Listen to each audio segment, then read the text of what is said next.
సంసేవ్యం సేవ్యమానః ధృతశరధనుషః దక్షిణం లక్ష్మణేన. భగవద్భక్తులందరికీ కూడా స్వర్ణగిరి శ్రీ వెంకటేశ్వర స్వామి వారి దేవస్థానం తరపున పేరు పేరున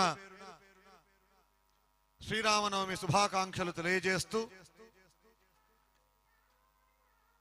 ఎవరైతే ఈ లోకంలో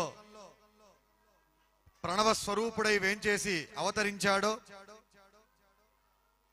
బలం విష్ణు ప్రవర్తతాం అని సాక్షాత్ శ్రీ మహావిష్ణువు యొక్క అంశగా నారాయణుడే నరుడై ఈ లోకంలో ధర్మాన్ని స్థాపన చేశారో,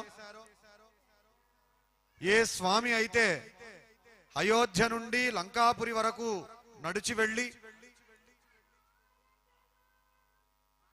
భారతీయ సనాతన హైందవ సంస్కృతికి ప్రతీకగా నిలిచాడో,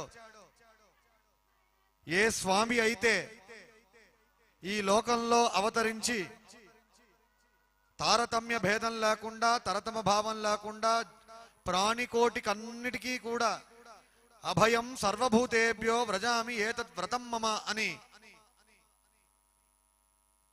అభయాన్ని అనుగ్రహించాడో, ఏ స్వామి అయితే వానర సమూహంతోనే అసాధ్యమైన పనులను సైతం సాధ్యం చేసుకున్నాడో, అటువంటి మర్యాద పురుషోత్తముడు, పూర్ణ షాడ్గుణ్య విగ్రహం, మూర్తి భవించినటువంటి ధర్మస్వరూపం అట్టి శ్రీరామచంద్రమూర్తి జన్మించినటువంటి శుభదినం నేడు.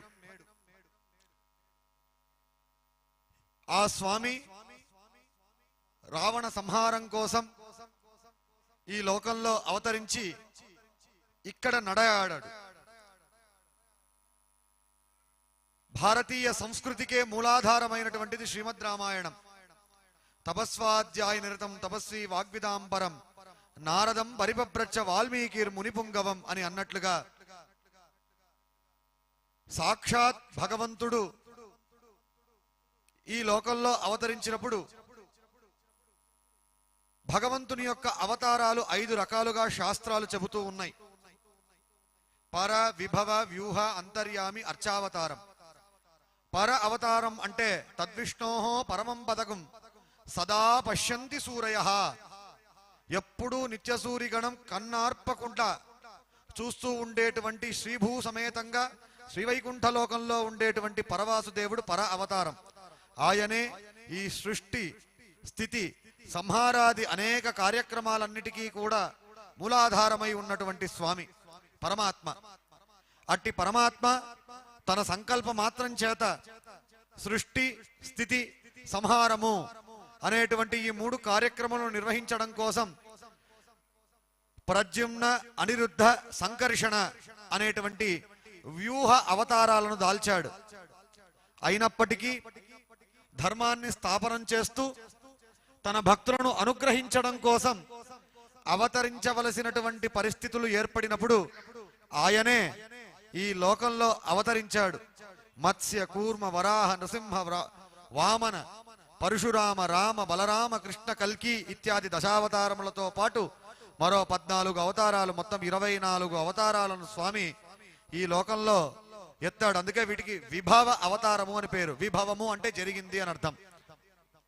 అయితే మన కాలంలో మనం దాన్ని దర్శించలేం.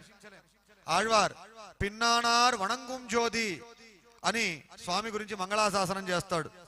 భగవంతుడు భక్తులకు ఎప్పుడూ చేరువగానే ఉండాలి అని ఆలోచిస్తూ అర్చావతారంగా ఆయా క్షేత్రాలలో అవతరించాడు. అట్టి భగవంతుడు అవతరించినటువంటి క్షేత్రంలో మన కాలంలో మనము వీక్షిస్తున్నాము అంటే అది స్వర్ణగిరి మహాక్షేత్రం. స్వర్ణగిరి అంటేనే బంగారు కొండ. ఆ బంగారు కొండ మీద కలియుగ ప్రత్యక్ష దైవమైనటువంటి తిరుమల శ్రీ వెంకటేశ్వర స్వామి వారే వెలసి ఉన్నారు. అయితే మనకు కనపడేది కలియుగ ప్రత్యక్షమూర్తి. కానీ ఈ స్వర్ణగిరి క్షేత్రం మీద 4 యుగములకు చెందినటువంటి మూర్తులు ఇక్కడ అవతరించారు. కృతయుగంలో కృతయుగ మూర్తి అయినటువంటి నరసింహస్వామి, త్రేతాయుగ మూర్తి అయినటువంటి రామచంద్రుల వారు, ద్వాపరంలో శ్రీకృష్ణ పరమాత్మ మదన వేణుగోపాలుడిగాను కలియుగ పరమాత్మ అయినటువంటి శ్రీ వెంకటేశ్వర స్వామి వారు మూల విరాణ్మూర్తిగా ఈ క్షేత్రంలో నెలకొని ఉన్నాడు. ఈ స్వర్ణగిరి క్షేత్రంలో నిత్యం నిత్య కళ్యాణం పచ్చతోరణం అని అన్నట్లుగా మావిడాకులు ఎప్పుడూ ఎండిపోవు, పచ్చగా ఎప్పుడూ 365 రోజులు ఇక్కడ కళ్యాణ మహోత్సవమే. అయితే నేడు చేసుకుంటున్నటువంటి మనం ఈ సీతారామ కళ్యాణం చాలా విశేషం. ఎందుకు అంటే కళ్యాణ మహోత్సవం అంటేనే సీతారాముల కళ్యాణం. ఆ కాలంలో దశరథుల వారు జనకరాజ ఋషి సీతమ్మకు రాముడికి వివాహం చేశారు. కానీ దాన్ని మనం ప్రత్యక్షంగా వీక్షించలేని పరిస్థితి. అయితే నేడు మన కన్నులకు పండుగగా ఆ స్వామివారు అర్చారూపిగా ఇక్కడ కళ్యాణ మహోత్సవం చేసుకుంటున్నారు. దశరథుడు ఆనాడు ఎలా కళ్యాణ మహోత్సవం చేశాడో, జనక రాజర్షి ఎలా కళ్యాణ మహోత్సవం చేశాడో అదే విధంగా మనం ఇక్కడ కళ్యాణ మహోత్సవం చేసుకోబోతూ ఉన్నాం. ఇప్పుడు ఆలయ ధర్మకర్తలు పట్టు వస్త్రాలను సమర్పిస్తూ ఉన్నారు. దాన్ని మనం వీక్షించవచ్చు. ఓం మమాగ్నే వర్చో విహవేశ్వస్తు వయన్వేంధానాస్తనువంబుషేమ మహ్యన్నమందాం ప్రతిశశ్చదస్రస్త్వయాధ్యక్షేణ వృదనాజయేమ మమ దేవా విహవే సందు సర్వ ఇంద్రావందో మరుతో విష్ణురగ్నిః మమాంతరిక్షమురుగో మమస్తు మఖ్యం వాదపవదాం కామే అస్మిల్ మయి దేవా ద్రవిణమాయజంతాం మయ్యాయేరస్తు మయి దేవహూతే దైవ్యాహోతారావరిషల్దపూర్వేరిష్టాస్యామ తనువా సువీరాః యజంతు మమ యాని హవ్యాగూతిస్తత్యామనశో మే అస్తు ఏనో మానిగాంగదమచ్చనాహం విశ్వే దేవాసో అధివోచదామి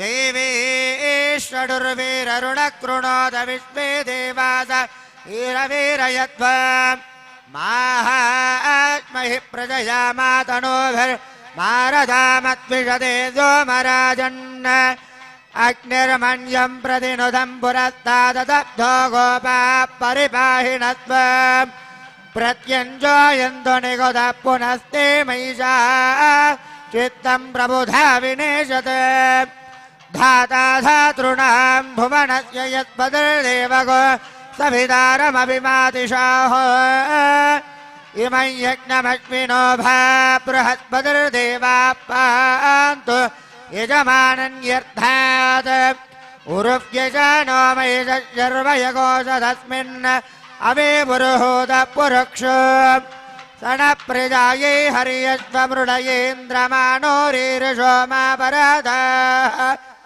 येन सपत्ना अपदे भवन्विन्द्राग्निभ्याम् अवबादामहेतान् वसवो रुद्रादित्या उपरि स्पृशम्मोग्रम् चेत्तरमधिराजवक्रन् अर्वाञ्चमिन्द्रममृतो हवामहे योगोचिद्धनचिदश्वजित्यः इमन्नो यज्ञम् विहवेजुषस्वास्य कुर्मो हरिवो मेति नन्त्वा